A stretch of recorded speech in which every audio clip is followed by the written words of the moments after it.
Rachel Smith, and this is Advocate Today. Well, October 1st is the start of Book Ban Week. And according to the American Library Association, book bans and challenges in school districts across the country are up about 20% this year. There have been nearly 700 attempts to censor nearly 1,900 unique titles from January 1st to August 31st.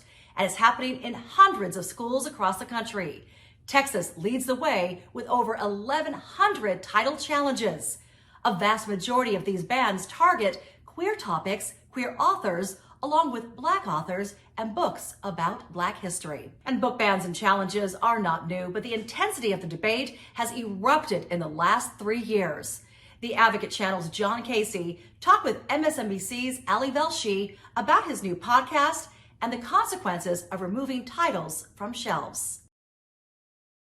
I'm with Velshi today, MSNBC, who has started a book ban club, and that's what we're here to discuss today. So, Ali, it's really nice to see you, and looking forward to talking about this, well, if I'm going to be blunt, ridiculous subject. Yeah, so right? Ridiculous but crucial, right? Yes, ridiculous on the side that these things, we're even talking about it, but crucial that we need to save it. Yeah.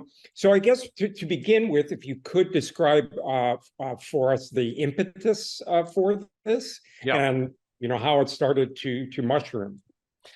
It actually came about some years ago. I had been introduced to Nicole Hannah-Jones, who had written the 1619 Project for the New York Times Magazine.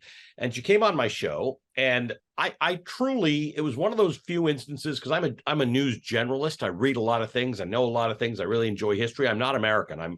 I'm from Canada. But I didn't know anything about the 1619 Project. I didn't know anything about the date 1619. And I thought to myself, what a wonderful thing that she's introduced this new date into my corpus. And it didn't occur to me that there would be anything but value in giving me more information, because while my hard drive is mostly full, I can accommodate some new information. And I thought that was relevant information.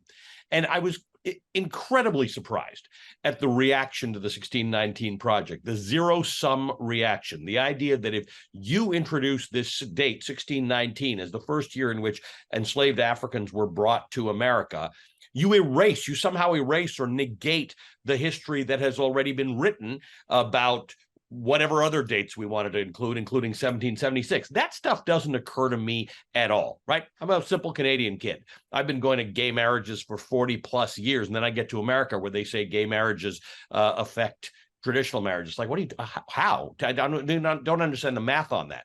So that was the impetus. The impetus was all these books that were starting to get challenged or banned or removed from libraries. I wanted to highlight those for my audience in places where they weren't being banned, but just to let them know why. And I wanted to speak to the authors of those books themselves insofar as they were alive and available. That was the starting point.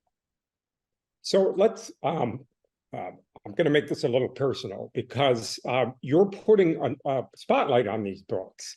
And I remember back in the day, we used to hide, before I knew better, we used to hide Playboys in the woods. Yep. So we would go there and read them. These kids are not locked out like we are. I mean, they have social media. They're much more in tune, as you point out, being, what's going on.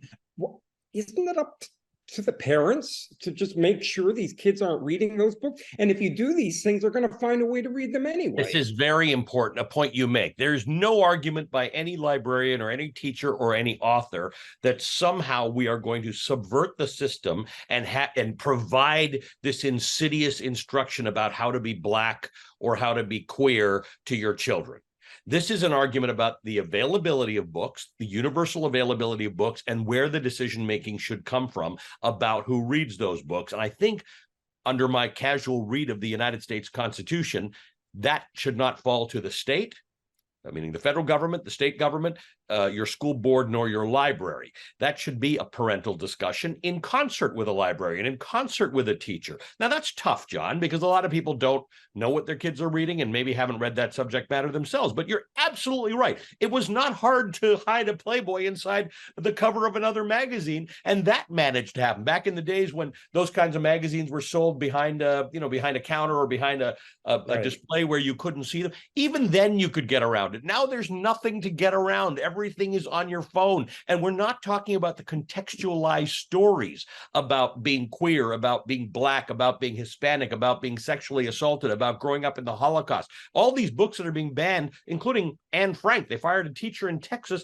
for reading a graphic novel version of Anne Frank because it made people uncomfortable and had sexual content. In Florida, you can't read Romeo and Juliet cover to cover because it's got sexual content. If you think that's sexual content, then you need to read more about sexual content to understand what that's about, because that's not, but there is real stuff in a lot of these books about kids who are sexually assaulted, kids who have their first sexual, enterprise, kids who are worried about their body changing, kids who are worried about their gender identity. That stuff actually happens.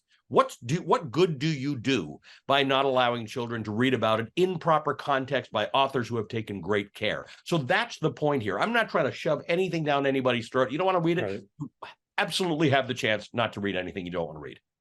Well, you brought up Anne Frank. What's the difference between this and Nazi Germany burning books? I mean, none, right? None. No difference at all. That's exactly the point. In fact, in the case of Anne Frank, in the graphic novel, there were things that were left out of the actual diary because Anne Frank's father, Otto, was the sort of the keeper of it. And, that was a different era.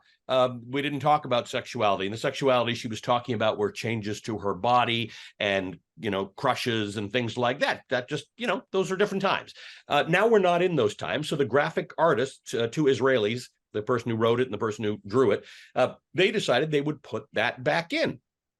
I mean, John, it's what every 12, 13, 14-year-old girl is going through. Why aren't we, who are we that we're such prudes that we can't hear about menstrual cycles or changes to the body in this time, day and age? We absolutely know the statistics, right? If you teach abstinence in school, you will end up with more STIs and more pregnancy. Whatever you avoid, people find, including banned books, by the way. Every time we do one of these interviews with a banned book author, sales go through the roof. Yeah, I was going to ask you about that. What's the reaction been when you have these authors on? I mean, is there, like you said, the sales are going up for the book, yep. Correct? Yeah, and two things happen. One is people get very interested in reading the book because they now, some of it's salacious and some of it's intellectual, but somebody wants to know what is the dirty stuff that they tried to keep me from. But most of it is actually that people are starting to curate their reading around banned books. So throughout our area, as you know, in the New York area, you go into a bookstore, particularly a small bookstore, and they'll have a banned book section, generally speaking, quite near the front. Banned or challenged, we're using the terms interchangeably, because something in that book was interesting enough for a school board or a state or a city to get involved in, which generally speaks as it's a good blurb for a book, right? Controversial, page turner, that sort of thing. So it really is very helpful to the sales of these books. Now, look, some of these books, Margaret Atwood, 1985, she wrote *Handmaid's Tale*. Anne Frank, from 47, I think was the last entry.